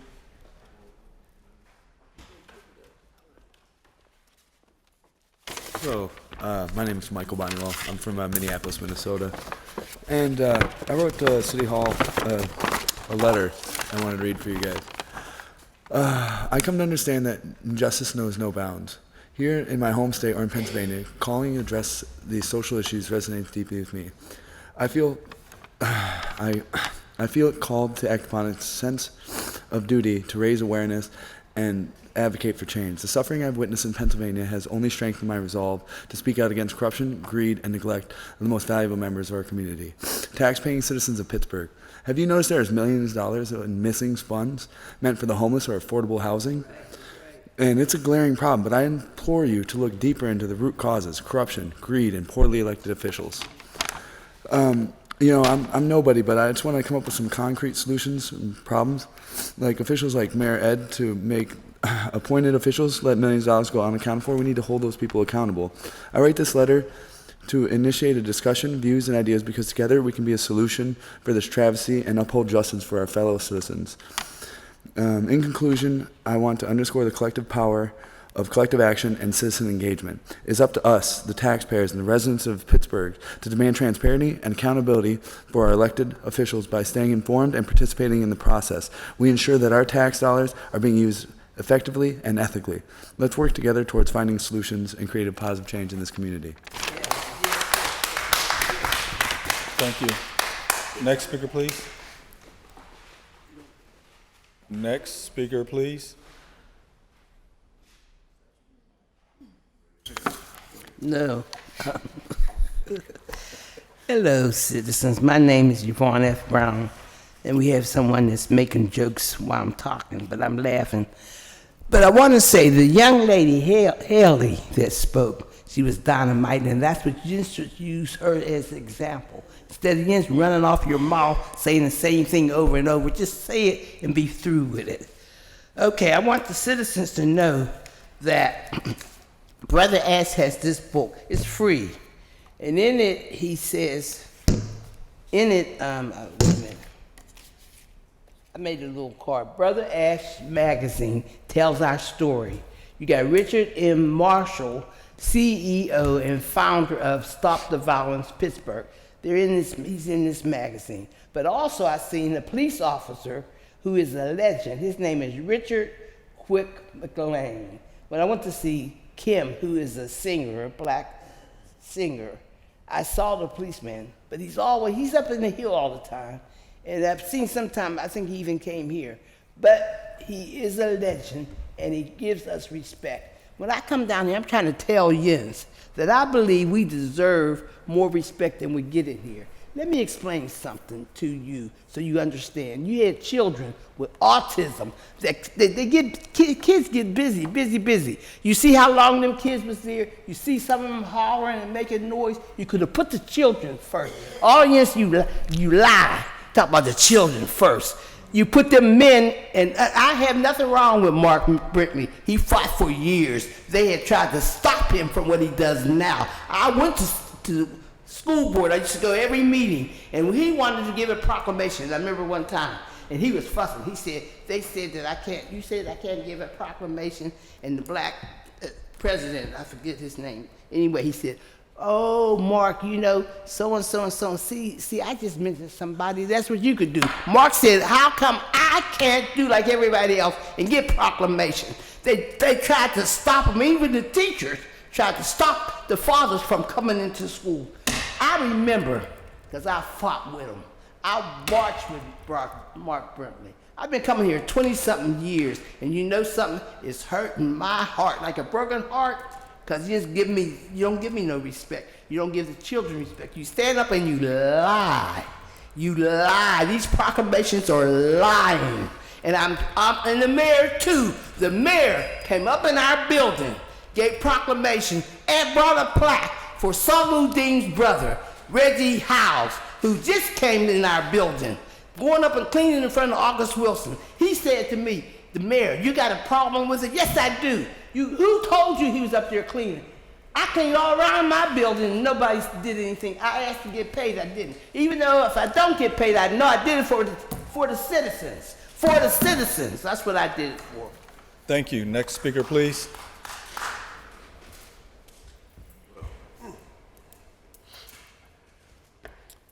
It's a good afternoon now.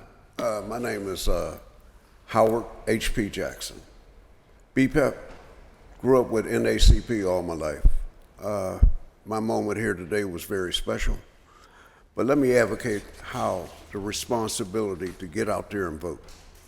Man, it's wow. There's so much blood in this country to advocate over 200 years, we'll say 200 years, in order to have an opportunity to vote. I'm talking about the women's rights, black rights, all our rights, and now we have an opportunity to go ahead and sacrifice and make that move. You know, I advise everybody who didn't mail in votes, I want you to mail in a quote, and the ones that didn't get the letters and know how to do those things, man, get to the polls. Go on in there and make your vote. Look, there's so much blood in this country. There's so much confusion and disagreements. And yeah, they allegated like all the politicians are rotten. Okay, they're liars and crooks. Let's keep it real. But I'm gonna ask you today, in America, Pittsburgh, get out there and vote. There's been so much blood shed in order to go ahead and make this opportunity happen. There's so much blood that's been shed. There's been so much ignorance in this country, and you got people sitting at home like, how come they're not doing this and that, doing that? They don't even go out to even listen to the candidates for what they represent and what they're trying to do in our community and our country. You know, all they pay attention is like Trump and all the other fellas and even our president today, Biden. That's all they talk about, but they don't talk about the structure of the seats like the city council, all right? You know, the Senate. You know, it takes a moment in order to get there. And patience. Patience is so, everybody's been programmed on a quick fix. You know, they go to vote, yeah, they're gonna go ahead and get me some candy today, you know, or get me a Cadillac tomorrow. That's how they looked at the mayor when he got elected, especially black people. They thought he was gonna go ahead and get them condominiums and all that, just like how they did with Obama. I'm just giving you an example how important it is to vote. And our children and everyone is programmed with a quick fix. A quick fix. Think about it. Santa Claus, he'll make you feel better. St. Patrick's Day, you can act a fool, and the Easter Bunny's coming to your house. Now, let's get to the polls and vote and understand the reality, because our children have been redirected just like how we have. It is important to have human touch and realize we do live in Pittsburgh. Let's make a move. Thank you. Thank you. Next speaker, please.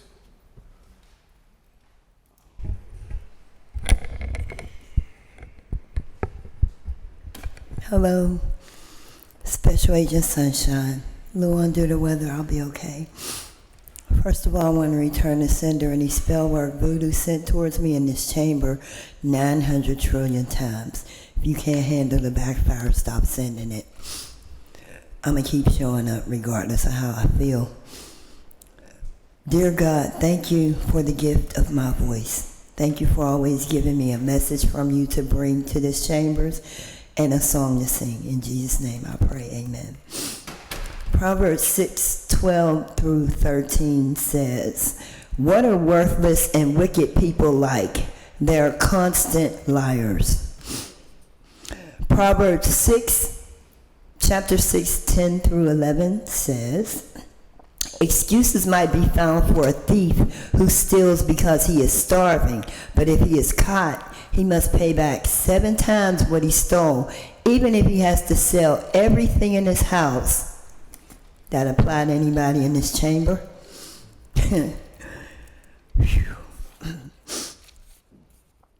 Exodus 14:14 says, the Lord will fight for you. You need only to be still. There's a house out there with my name on it, yet I'm living on the street. Make that make sense.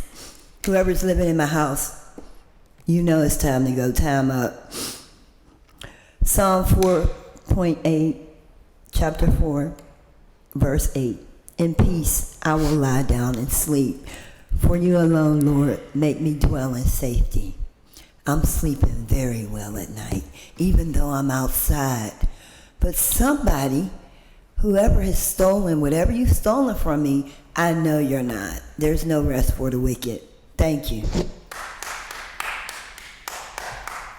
Thank you. Next speaker, please.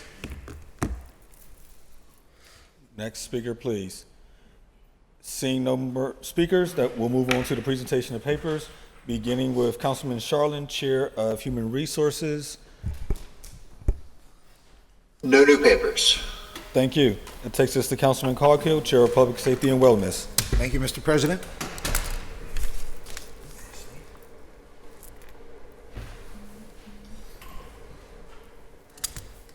Mr. Coghill presents Bill Number 366, Resolution amending Resolution 686 of 2020, which authorized the mayor and the director of the Department of Public Safety to enter into an amended professional service agreement or agreements with ShotSpotter, Inc., doing business as SST, Inc., for the continuation and expansion of the city's gunshot detection system by updating the vendor name and increasing the approved amount by $132,932 for an amended total cost not to exceed $8,481,204 over 8 years. Thank you. That takes us to Councilwoman Gross, Chair of Innovation, Performance, Asset Management, and Technology. Mr. President.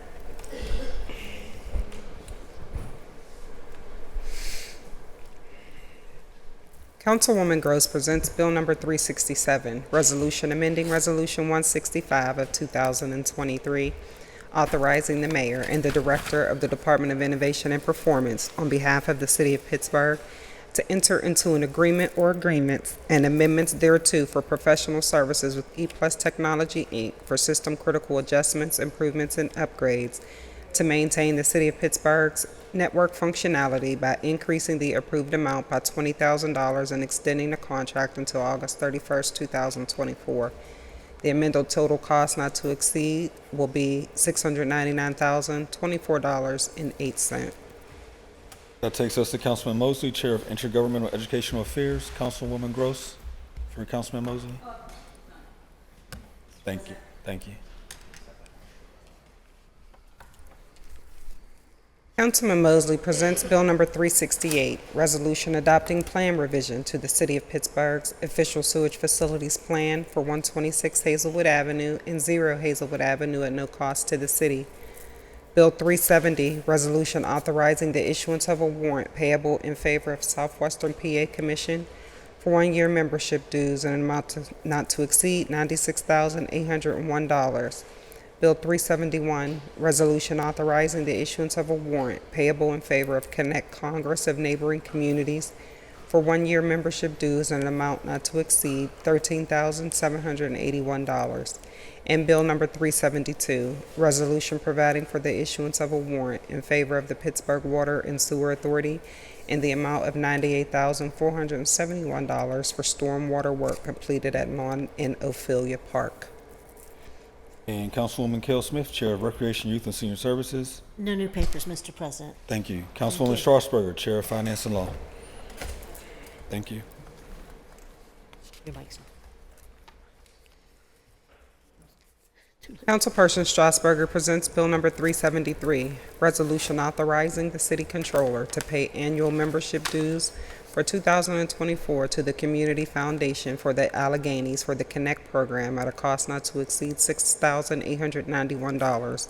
And Bill Number 374, Resolution providing for a professional services agreement or agreements or existing agreements for consulting services, but not limited to auditing, accounting, and technical services for the City Controller's Office, cost not to exceed $150,000. And then Councilman Wilson, Chair of Land Use and Economic Development. Thank you, Mr. President.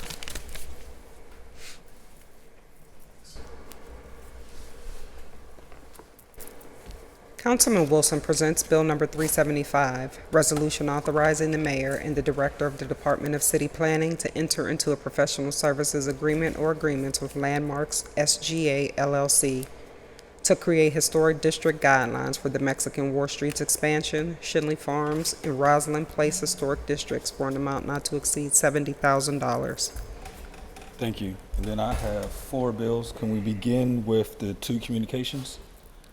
Council President Lavelle presents Bill Number 376, communication from City Controller Rachel Heisler submitting an audit of the Homewood House located at 7130 Frankstown Avenue, dated February 21st, 2024. and Bill 377, communication from Jake Pollack, Director of the Office of Management and Budget, submitting an annual parking enhancement district report dated April 1st, 2024. Thank you. I need a motion to read, receive, and file. So move. All those in favor say aye. Aye. Thank you. Next, can we do our appointment? Bill number 378, resolution appointing Steve Mazza as a member of the Planning Commission with the term to expire January 1st, 2030. What is council's wish, to interview or to approve? Motion to interview, twice maybe. Yeah, maybe Motion to interrogate. Yeah. Second. All those in favor say aye. Aye. Any opposed? We will get that scheduled. And then lastly, Bill 384. Bill 384, resolution amending resolution number 105 of 2024, which authorized the mayor and the director of city planning to enter into an amended professional services agreement with Bromberg and Associates LLC for effective communication services for city meetings and events by correcting the funding account. And will someone please offer a motion to waive Rule 8 so this can appear on tomorrow's agenda? So moved. Second. All those in favor say aye. Aye. Any opposed? Bill 384 will be on tomorrow's agenda. Thank you very much. And that takes us to unfinished business. We have the appointment of Kirk Berkeley to the Pittsburgh Land Bank. Unfinished business, Bill 281, resolution appointing Kirk Berkeley as a member of the Land Bank Board of Directors, replacing Karen Breen with the term to expire January 1st, 2027.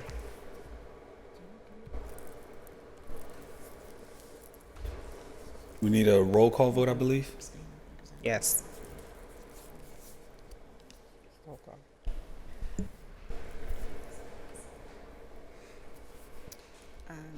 Mr. Charland. Aye. Mr. Coghill. Aye. Ms. Gross. Aye. Mrs. Kell Smith. Aye, because Councilwoman Strasburger encouraged me. Aye. Mrs. Strasburger. Aye. Mrs. Warwick. Aye. Mr. Wilson. Aye. Mr. Lavelle, President. Aye. 8 ayes, 0 noes. Thank you. The bills have been approved. The next order of business is reports on final action, and beginning with Councilwoman Strasburger on the Committee of Finance and Law. Thank you, Mr. President.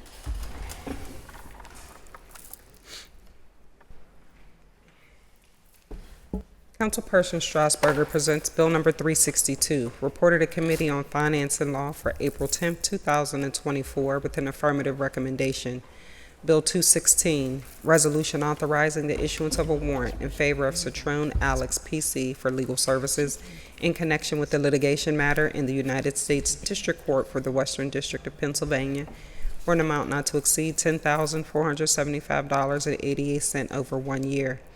Bill 300, resolution authorizing the issuance of a warrant in favor of Diana Stefanson and her attorney Phillips and Smith DeLac PC for a single payment in 2024 in an amount not to exceed $11,000 in full and final settlement of litigation filed in the Allegheny County Court of Common Pleas.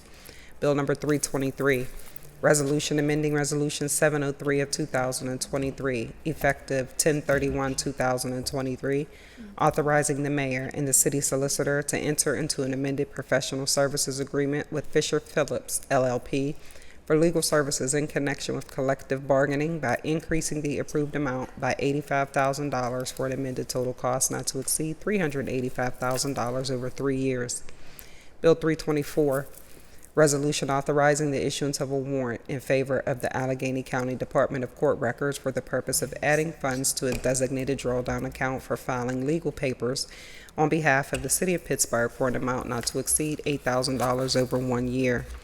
Bill 325, resolution authorizing the issuance of a warrant in favor of Ejetta Roberson and her attorneys Ainsman Levine LLC for a single payment in 2024 in an amount not to exceed $25,000 in full and final settlement of litigation filed in the Allegheny County Court of Common Pleas. Bill number 326, resolution further amending Resolution 857 of 2023, effective December 27, 2023, as amended, entitled Resolution Adopting and Approving the 2024 Capital Budget. the 2024 Community Development Program, and the 2024 through 2029 Capital Improvement Program by reducing Charles Anderson Bridge tip by $1,350,000, increasing complete streets by $577,299.53, increasing flood control projects by $294,428.08, and increasing slope failure remediation by $478,272.39. You have heard the reading and the titles of the bills. Is there any discussion?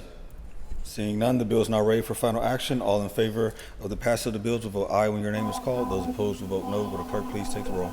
Mr. Charland. Aye. Mr. Coghill. Aye. Ms. Gross. Aye. Mrs. Kill-Smith. Aye. Mrs. Strasburger. Aye. Mrs. Warwick. Aye. Mr. Wilson. Aye. Mr. Lavelle, President. Aye. 8 ayes, 0 noes. The bills having received the legally required numbers of votes is passed finally. That takes us to Councilman Coghill presenting on the Committee of Public Safety and Wellness. Thank you, Mr. President.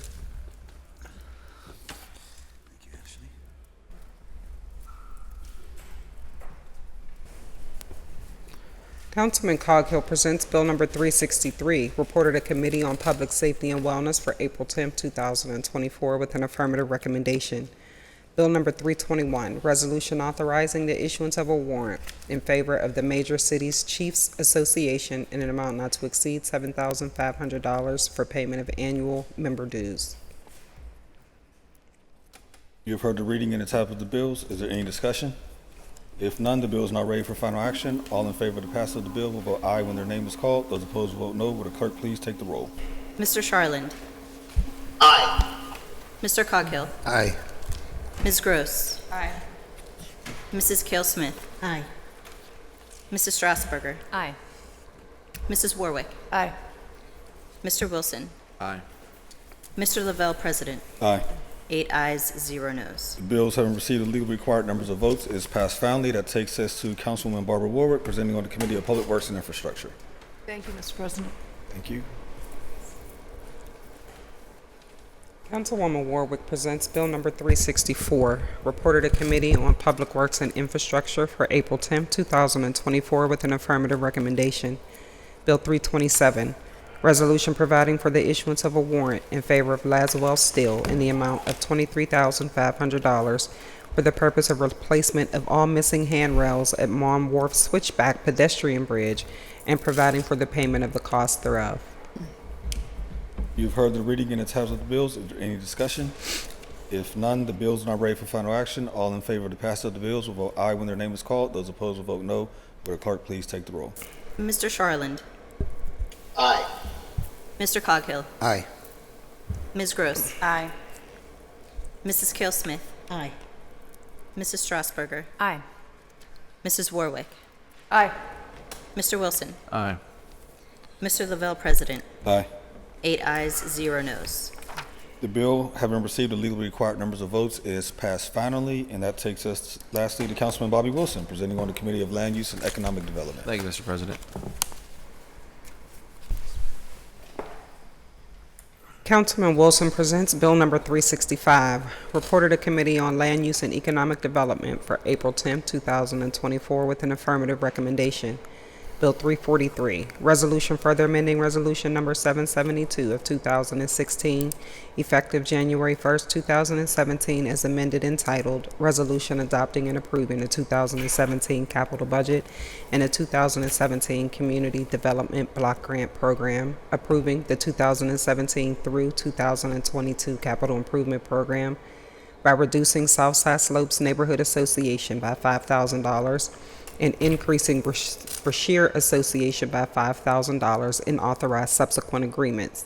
Bill 344, resolution further amending Resolution 840 of 2019, effective January 1, 2020, as amended entitled Resolution Adopting and Approving the 2020 Capital Budget and the 2020 Community Development Block Grant Program, approving the 2020 through 2025 Capital Improvement Program, by reducing Pittsburgh Action Against Rape by $5,000 and increasing Southside Slopes Association by $5,000 and authorize subsequent agreements. You have heard the reading and the titles of the bills. Is there any discussion on the bills? Councilwoman Smith. I'm just going to say, I see a lot of times we're using conduits, and I've mentioned this before previously. So I'm going to work with the controller to get a list of all the conduits that we're using. Like we use Brochure Association a lot. I want to know who they're giving funding to, and other groups like that we're using. Who exactly are we funding in a roundabout way? So I'll work with the controller on that. But I just want to say, today I talked to Councilman Wilson about these, or Councilman Charlin, and I felt okay with these. Thank you. Any further discussion? Seeing none, the bill is now ready for final action. All in favor of the passage of the bills, vote aye when their name is called. Those opposed will vote no. Would the clerk please take the roll? Mr. Charland. Aye. Mr. Coghill. Aye. Ms. Gross. Aye. Mrs. Kale Smith. Aye. Mrs. Strasburger. Aye. Mrs. Warwick. Aye. Mr. Wilson. Aye. Mr. Lavelle, President. Aye. 8 ayes, 0 noes. Bills having received the legal required numbers of votes is passed finally. That takes us to motions and resolutions. Is there anything from members? Councilwoman Strasburger. Yeah, me too. Thank you. So I have a sort of a sensitive subject to bring up today, and it has to do with Take a Father to School Day. And I want to start by saying I commend every single man who was in the room this morning. And I think that they should feel proud for being here today and showing up every day for their kids and for the students of PPS. And what I heard a lot today was that the health and well-being of children was forefront in their mind, which is something we can all agree on and want to promote and ensure. That said, I have heard from parents, from teachers, and I even know of PPS principals who have seen their kids and families unintentionally hurt by this day. And so I want to commend the organizers. It's been 26 years, and also after 26 years, I would think that maybe there are some tweaks that could be made to this event and this day to evolve into something that allows all kids from all different types of families to be included. Also, well aware, maybe not the best messenger for this comment, but I'm speaking on behalf of a lot of different types of parents and families who have come to me, and probably not only me, with some of their concerns. So just want to say, I think it's a great cause. Great cause, there's no doubt about that, but there has to be a way to make a good thing even better. I'll leave it at that. Thanks. Thank you. Councilwoman Smith. Thank you. Mine is actually a different subject, but I do want to mention, because I worked on the first Father's and School Day and several after that with Mark Brentley, and I actually initially wanted to change the name to Special Person Day, and Mark gave me a big conversation about how important it was, especially in the Black community, to see men involved in their communities and in their children's lives. So I would never pretend that I know best for everyone, but I would say that I wish that everyone knew that they could bring anybody special in. Any positive male role model that you have is welcome to come in and be a part of it, but they have never turned anyone away who wants to be a part of it. So I just want to make sure people understand the goal is to get more fathers involved, but that doesn't mean it's only fathers, and that doesn't mean that other people can't. So I know that it's awkward, because I get phone calls too, still to this day. And I remember working in the schools and kids crying, and it just broke my heart, because it really does have an effect on people.